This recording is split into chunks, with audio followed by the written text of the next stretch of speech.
Pour plus de sécurité lors de vos déplacements en EDPM, il existe quelques bonnes pratiques à connaître et à adopter au quotidien. En circulation, il est important de se positionner de la bonne manière, c'est-à-dire le plus à droite possible des voies qui sont autorisées. Il est interdit de rouler à deux de front, c'est-à-dire à deux côte à côte. Privilégiez donc les déplacements en file.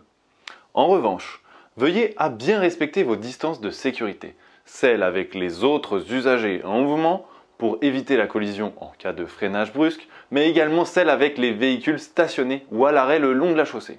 En effet, à tout moment, un conducteur peut ouvrir sa portière, ça surprend et ça fait des dégâts. Dès lors, il est essentiel d'être attentif à son environnement et anticiper les situations à risque.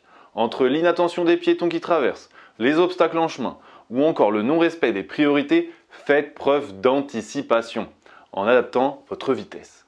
Comme on le dit souvent, rien ne sert de courir, il faut partir à point. Autre point de vigilance, les angles morts. Aux intersections ou lorsque vous effectuez une manœuvre de dépassement, vérifiez automatiquement qu'aucun usager cherche à vous dépasser sur votre gauche.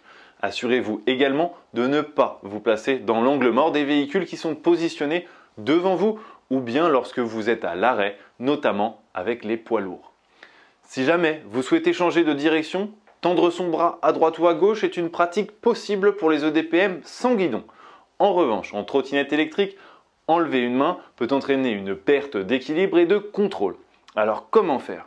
Lorsque la situation le permet, pensez à utiliser une partie de votre corps qui est moins sollicitée, notamment vos jambes. En effet, tendre une jambe à gauche ou à droite sera le moyen le plus efficace pour être vu et compris par les autres usagers qui vous précèdent. Et on ne le rappellera jamais assez. Au même titre que les autres usagers, vous devez respecter les règles du code de la route spécifiques à vous, utilisateurs d'EDPM, pour votre sécurité, celle des autres, mais également pour être acteur d'un partage apaisé de la route.